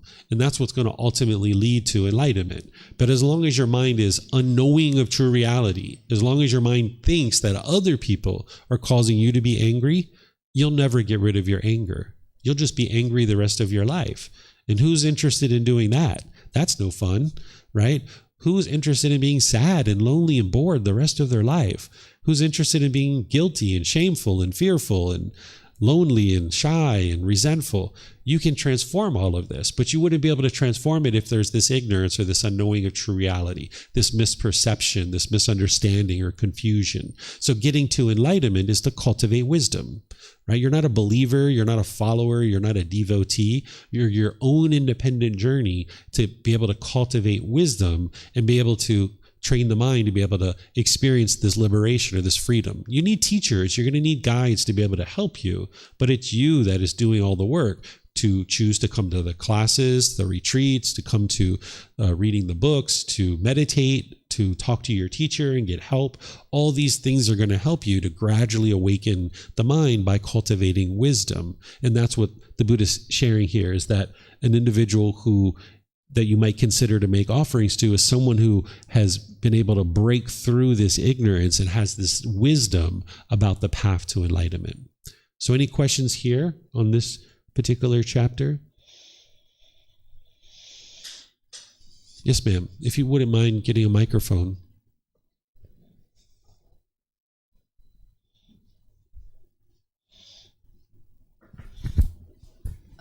Teacher, if those 5 factors are the component part of me, then why am not either of the part of it? Can you say that again? I mean, the 5 factors you mentioned, some decisions or consciousness are component part of a human. Then why a human is not either of the factor? I see. So these 5 aggregates, you're saying if this is what makes a human being, why are these things not us? Okay. So what's happening is the mind is going to cling to this body, thinking that this is who you are. This is called personal existence view. The mind has this pollution, and it thinks that this body is you, or this feelings are you, this perceptions or these volitional formations or choices or decisions or this consciousness. The mind's trying to hold on to this, thinking that this is who I am as a person. But what the Buddha is teaching you is that by clinging to these things, it's just going to cause you discontentedness, because your mind, when you're clinging to it, you're going to want it to be permanent. And you think that this body is permanent.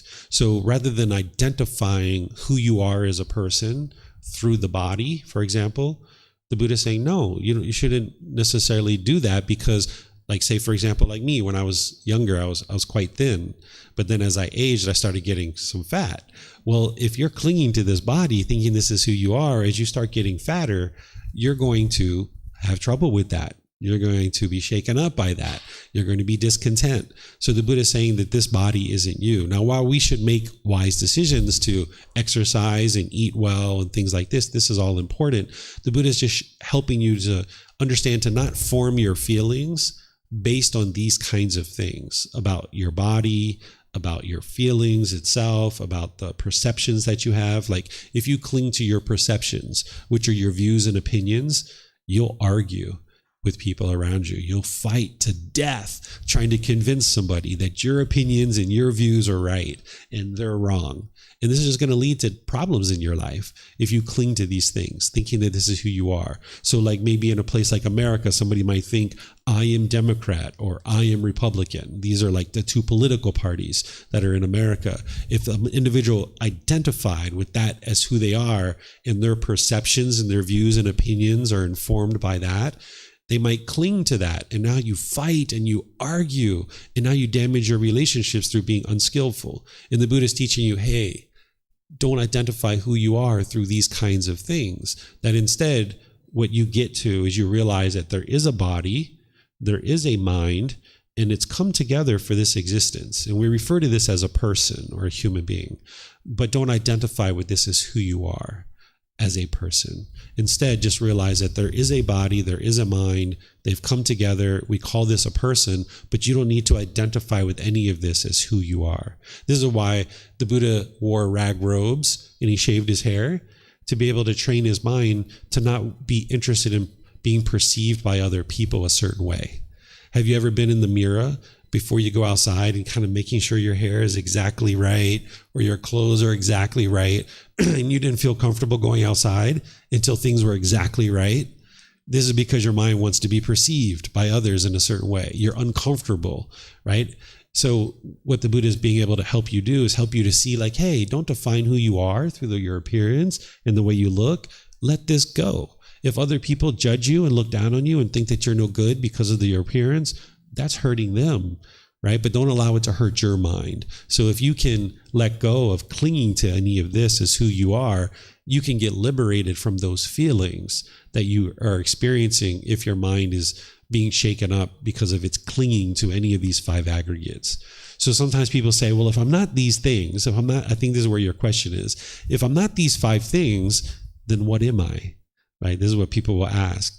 This is the mind grasping and wanting to identify with something. As soon as you grab onto something and you say, I am this, that thing is going to change because everything around you is impermanent. So if I cling to this clothes and I say, this is me, well, when the clothes rip, right, then you're going to be frustrated or agitated. Or if you cling to this hair, and let's just say your hair turns gray, or say you lose your hair, right? Maybe some medication you're taking, maybe you lose your hair. Now you're going to be shaken up. You're not going to feel comfortable going out in the world because there's no hair. But this hair isn't you. That's not who you are. These clothes aren't you. This skin isn't you.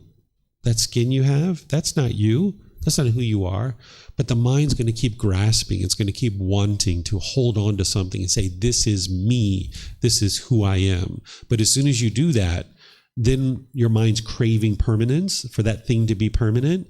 And then when it changes, because everything around you is impermanent, you'll be frustrated, you'll be agitated, you'll be annoyed. So the Buddha isn't saying that you don't exist.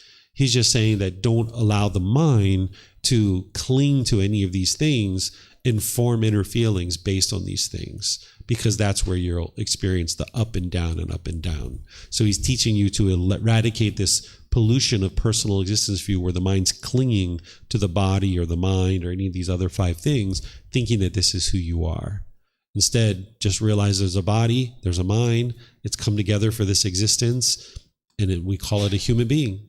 But none of that is you. So when I see this shirt, when I see that hair, when I see that skin, okay, there's a human being sitting there, but the mind doesn't have to judge others or judge yourself through these things. You can just let that go. But it takes time to train the mind to do this, because we've been brought up our whole life to think that I am American, or I am Chinese, or I am French, or any of this other stuff, right?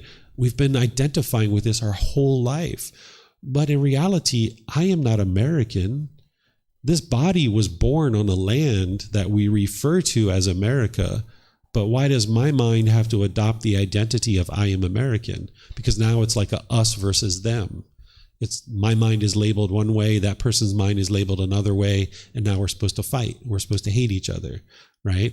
No, we don't have to do that.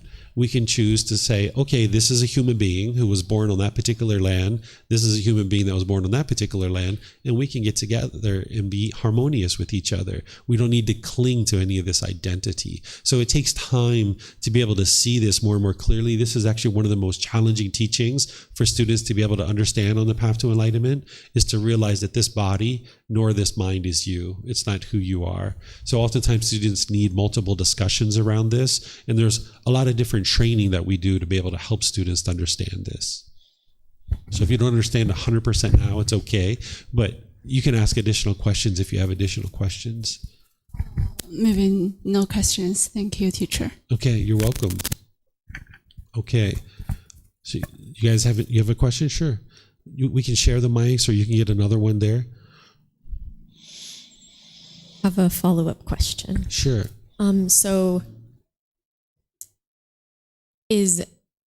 So if your body and mind are not who you are, would you say it's better to focus on your actions and practices or something like that? That's what the Buddha teaches you. Still, those things are you. It's not who you are. Mm-hmm. But he says, there's people during his lifetime that had certain qualifications, like a carpenter or a soldier or something like this.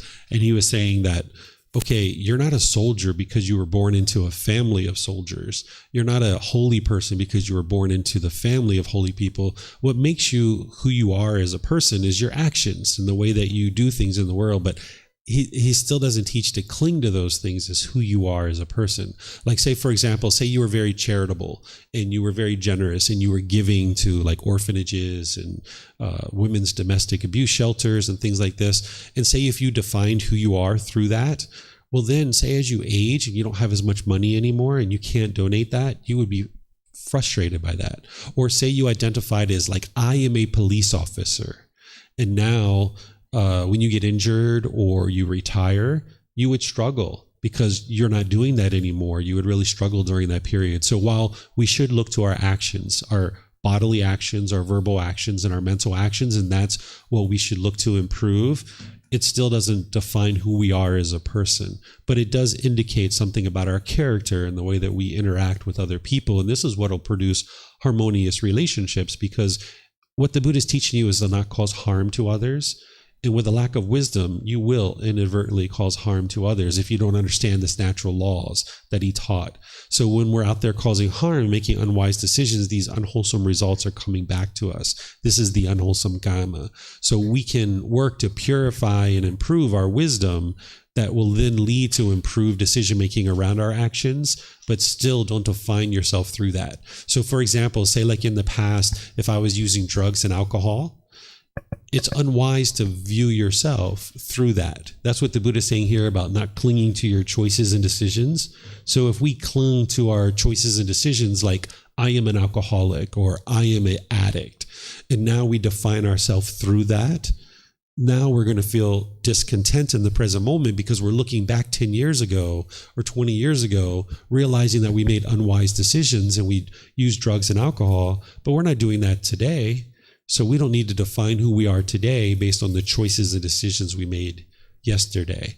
We can always improve and gain more wisdom. So even though we should look to improve our actions, still don't define who you are through those things, because those are just your choices and decisions that you're making. Thank you. Yeah, you're welcome. Great questions. Great discussion. Yes, ma'am.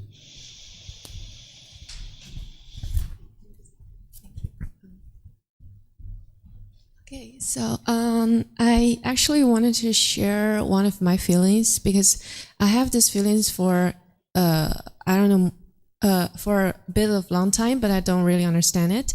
So it's like a change happens to me recently. So I know when I was even younger, I always feel unsatisfied because I always feel like I want a lot of things.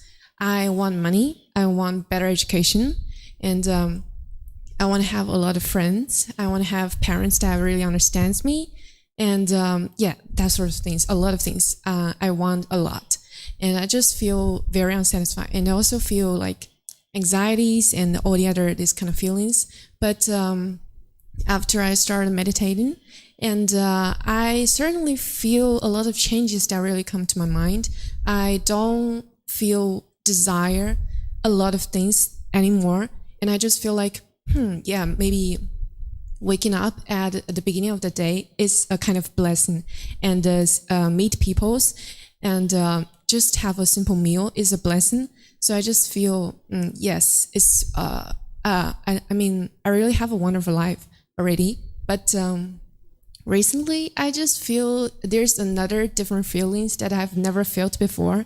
So before I feel like I am always unsatisfied. I want a lot of things, but now I have like new feelings that I am not letting go enough. It's I think it's because I really think that I have a lot of really beautiful and nice things in my life. I have friends, and I don't know, I just feel like I have enough stuffs. But sometimes when I have to say goodbye to people, and when I have to move to another city, I just feel like it's really a hard time for me to say goodbye to all the stuffs. So I start to feel like maybe it's, I'm not letting go stuff enough. Mm-hmm. So I just have this feeling, but I don't really understand this kind of feeling. So I do believe that maybe other people will have this kind of feeling as well. So I wanted to share this, and I want to see how you can tell me, like, how should I understand this kind of feeling? Yeah, you're confirming what I was sharing earlier, which is the more the mind holds on to, the more the mind wants, the less satisfied you're going to feel. Because the mind's craving. It wants what it doesn't have. We have a saying in English, I don't know if you're familiar with this, where we say the grass is always greener on the other side. Right? This is what the mind has this unquenchable thirst where once, when you get out of college or high school, you might want a job making a certain amount of money, maybe $30,000. And wow, you feel so rich when you get that $30,000 a year. Wow, feel so rich. But within 6 months or a year, it wears off. And now you want 40 or 50,000. And now you chase and chase and chase and chase and chase and chase. And then finally you get that and you're so happy. Oh, I feel so rich. Oh, yeah, I got all this money. But then that wears off because you're forming your inner feeling on some condition. And this condition isn't permanent. So as long as you get happy about this thing, then when the condition changes, you'll feel sad or frustrated. So the more wants and expectations you have, the more dissatisfied that you'll be. So what you're looking to do is not live in this craving, desire, attachment where you're longing, yearning with this unquenchable thirst, chasing after things, but you're also not interested in living over here where you're indifferent and you could care less what happens and you don't even have money to afford food. So you'd like to come to the middle. This is what the Buddha taught, is the middle way, where you gradually work towards goals, objectives, and interests through wise decision making, and realize that in some situations you'll be able to gradually achieve what it is that you're working towards. In other situations you won't. You won't be able to accomplish what it is that you set out to accomplish. So maybe you need to change your timeline or something like that. Whereas if the mind craves, it can only be happy if I get that thing. That's the only way I can be happy. So that's why when we grew up, we didn't like our parents in certain situations, right? Because they weren't meeting our expectations. We had certain expectations, certain requirements that we wanted them to be a certain way, and they weren't that way. So then it created this hostile relationship with our parents, where I don't think there's any person I've ever met that has agreed with 100% of everything their parents ever did. It's just not possible, right? You're just not going to do that because they had different experiences in life than we had. So there's only one person in this world that's going to make decisions the way you make decisions. Do you know who that is? You're the only person that's going to make decisions your way. Everyone else is going to make decisions differently than you. So if you can only be happy when somebody makes decisions your way, you can only be happy with one person in the world. And you probably even find it challenging to do that. Sometimes you might feel angry at yourself, right? So when you come to understand impermanence, which means things are constantly changing, things are temporary, there's not any permanence in the world, you can learn and train your mind to not have these cravings, these desires where you're wanting things to be a certain way. So all those wants and expectations you have, if you get what you want, you get happy. But if you don't get what you want, you get sad or frustrated or some other discontent feeling. So you need to learn how to come to the middle, where you can gradually train your mind to make wise decisions and gradually pursue goals and objectives or interests. And that's where the meditation is helping you. But you don't have all the other teachings you need to, because there's an entire eightfold path. There's 8 individual factors that we were mentioning before that you haven't learned yet. I'm going to teach the first one this afternoon. You're welcome to come if you'd like, from 1 to 4, where you can learn the 4 Noble Truths and you can start to understand the eightfold path. And this is what you would ultimately need to fully implement in your life to fully train your mind. And it starts with what we call right view. So if you're only meditating, that's only one part of one of these 8 steps. So it's when you put together the whole practice that it will gradually work to improve your mind. So meditation by itself, you'll get some improvement, but you won't be able to get to enlightenment with just meditation. You need other things too. Okay, thank you. Yeah, I'll teach if you would like to learn. I have videos and podcasts and live streams and books and audio books and all kinds of things. It's all available at no cost. Even personal guidance if you'd like some personal guidance. Okay, let's see if we have any questions. Oh, Rachel, you have a question. Go ahead, ma'am. Hi, good morning, David and everybody. I have a question on asking for offerings. I've been to some temples, and I think all people would believe that there is a tradition of asking for offerings in temples. And maybe the tradition is originated from a novel or a famous novel or fiction called A Journey to the West. I'm not sure if you heard this book. A book, or it's a movie, a TV series depicting a monk and his 3 disciples. They went to the West or India to acquire the wisdom of the Buddha, to get the sutra textbooks or texts. And after they arrived at the West, Ananda and another disciple of the Buddha, they visited the 4 and gave them books with no text, with no words printed in it. So they came back, and the Buddha said it's understandable because Ananda and the monks, they also need some money or some gold to survive, to sustain their life. So the 4 gave their golden bowl to Ananda and the other disciple, and they get the true textbooks. So, Nana, what's your opinion of this story? Though I think it's based on it's a story in the fiction, but people would think that that's a tradition in Buddhism. People understand it because the Buddha also needs food, needs clothes, needs to survive. Yeah, I can assure you that never actually happened, because in the teachings of the Buddha, he never accepted gold and silver, and that's what he taught his students too, that they only accepted food, clothing, shelter, and medical care. Nowadays, we do accept some currency because we need it to pay electric and water and, a bus ride or an airplane here or there or what have you. And there's not always a student around to take care of their teacher. During the lifetime of the Buddha, he would live right alongside of his students in their own home, and they would take care of them. They would invite them to their house. He would live there for a week or a month or what have you, and he would share teachings with the family and with the village. But nowadays, we still need a little bit of money in order to be able to afford what it is that we afford and be able to purchase the things we need to purchase. So not only did the Buddha not accept silver and gold, and he taught his students not to do that as well, but also in the second precept, which is a very basic teaching of the Buddha, he teaches you to await what is given. He teaches us not to ask, right? So you'll never see a plate going around the temple, at least here, asking for your money or asking for you to do anything. If a student would like to come here and clean and help us to clean or help us to pay for something, then that's their choice, but we don't ask for it. It's up to an individual to choose for themselves to practice generosity. So the Buddha never taught people to ask for things. So as teachers, we just practice generosity ourselves by giving and sharing the teachings without any expectation of anything in return. And then if students would like to practice generosity with us, they can, but they're not required to and they're not expected to. They can just learn and practice and grow and develop. And this was going on ever since the lifetime of the Buddha, because this is what's going to promote generosity being practiced on both sides. And the mind can be trained to let go and people can get to enlightenment this way. But if a student went around asking or expecting, like Ananda, if he went around expecting someone to give him money, he wouldn't have been able to get to enlightenment. And he ultimately got to enlightenment shortly after the death of the Buddha. Thank you. You're welcome. Yes, ma'am. Would you mind using a microphone? There's a few around. That way the people online will be able to hear you.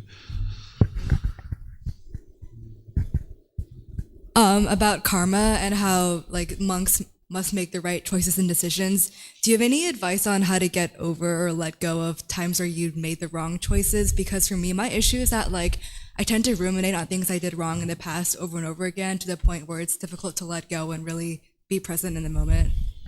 Yeah, this is what the Buddha is talking about here, about not clinging to the volitional formations. So the way that you need to do this is train your mind to let go. It doesn't know how to let go in the unenlightened state. That's the craving, the clinging that the mind does. So when you're doing the breathing mindfulness meditation and you're focused on the breath, the one we did this morning here, and the mind moves off the breath and you cut that off and let it go and bring your mind back to the breath, this is training your mind to let go. And then generosity, also when you're giving and sharing your time, effort, energy, and resources without any expectation of anything in return, this is training your mind to let go too. So whatever your mind's holding on to, it's not going to be able to just let go like just by doing meditation once or practicing generosity once, but through gradual training of your mind with meditation and with generosity, you'll be able to train your mind to easily let go. And then over time, as you do this, you'll train your mind to never grab on. So like the expectations we were talking about, where it's hard for your mind to let go of those expectations, once you fully train your mind to let go of what it's actually holding on to now, you eventually train your mind that it doesn't pick things back up, right? So you can have, for example, a mobile phone and not be attached to it. But if your mind is clinging to it, when you bought it, you got so excited that you bought this phone. Now when you lose it or it breaks or someone steals it, you'll be frustrated and agitated because your mind's holding on to it. So once you get your mind fully trained to let go with breathing, mindfulness, meditation, and generosity, it won't pick things back up. So whatever it's holding on to now, you can train your mind to let those things go with the breathing, mindfulness, meditation, with the generosity and all the other steps of the Eightfold Path. You would like to be able to learn all of that. It's not just one thing that's going to fix this, but breathing, mindfulness, meditation, and generosity is what's really targeting it out of all the things that the Buddha taught. Letting go is kind of a skill to be learned, not just something you can just do immediately. Exactly. That's first, the mind needs the wisdom to understand how holding on is causing these discontent feelings, which I think you're starting to understand now, that the more the mind holds on, it produces this guilt or shame or fear or whatever else is going on in the mind, those discontent feelings. So when you see that wisdom that your mind's holding on and it can't let go, then the next question is, well, how do I train it to let go? Which is what you're asking. And that's where the Eightfold Path comes in. And you need to gradually train it and build the quality to be able to let go. Just like we had to gradually learn English, how to read and write English, we need to gradually train the mind to do these other things too, which is to let go. It doesn't do that naturally, because in the unenlightened state, it will hold on. And that's what is causing all the difficulties and struggles in the mind. So you need this wisdom, getting rid of that ignorance or that unknowing a true reality.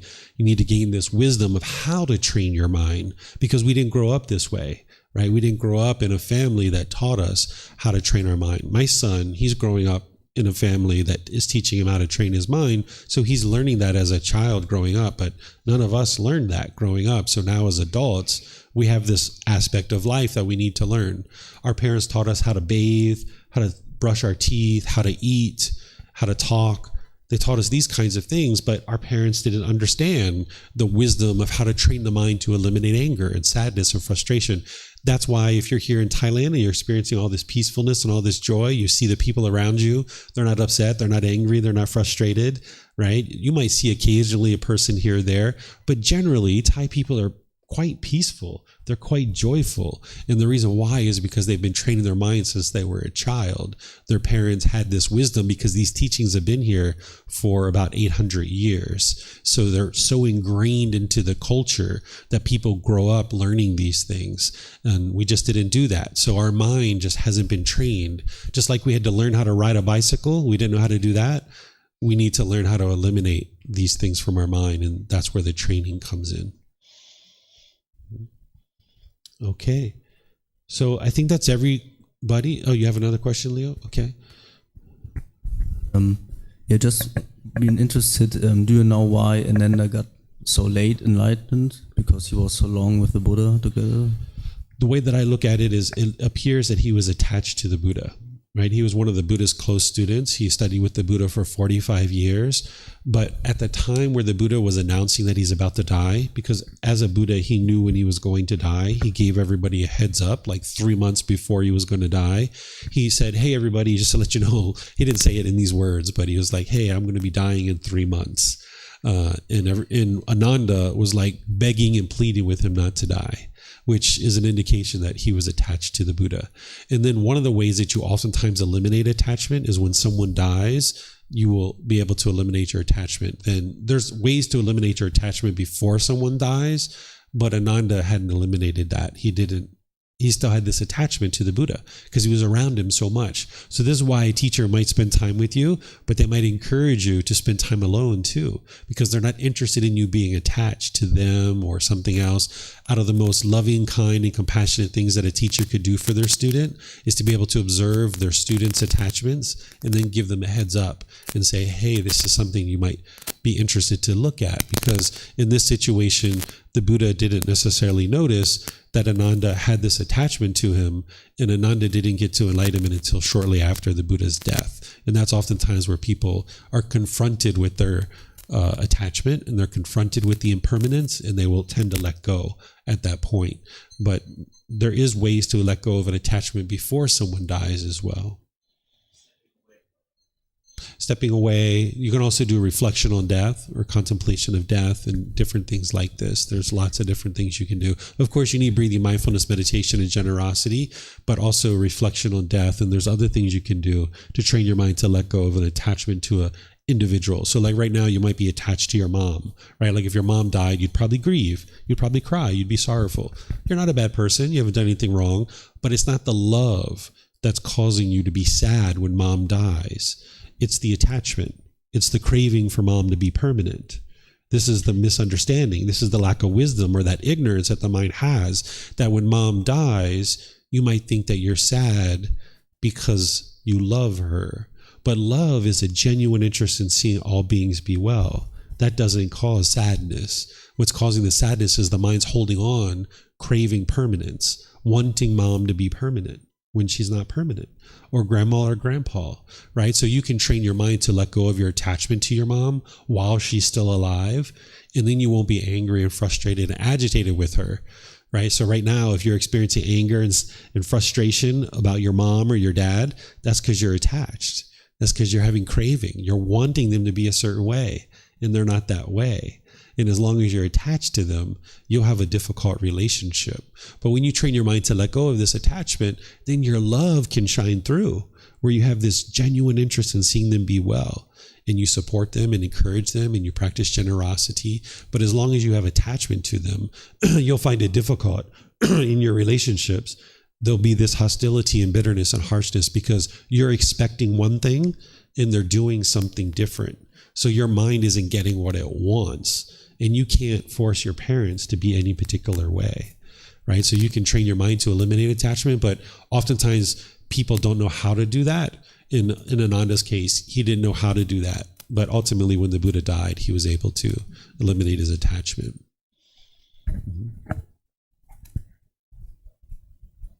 Okay. Okay. I saw another one brewing. Okay, so what I'm going to do is end class here by just thanking you guys for coming and being interested to learn the teachings of the Buddha. If you guys would like to learn more, as I mentioned this afternoon at 1 o'clock, I'm going to be teaching an introduction to the Path to Enlightenment course to be able to help students to get started from the very beginning. And this Monday, I'm going to be starting a course that's just a 5-day course called Foundation in the Teachings of the Buddha. So if you would like to learn the foundation of the Path to Enlightenment, you can learn, get started on today if you like, or you could just come on Monday, or you could attend the live stream or watch the recordings and things like that. I encourage people to start with the first book. If you would like to read, the first book is the great place to start, because you can start from the very beginning, working your way through. You can download the book from the website, and it's no charge. Everything that I offer to you is available at no cost, even personal guidance. I help students quite a bit. So you're welcome to come here or any other place that I'm sharing the teachings, and you'll be able to actively learn the teachings on the path to enlightenment. So thank you for coming, and perhaps I'll see you guys in a future class. Be well, and have a lovely rest of your day. Sawadee khap. Sawadee khap.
Thank you again for watching.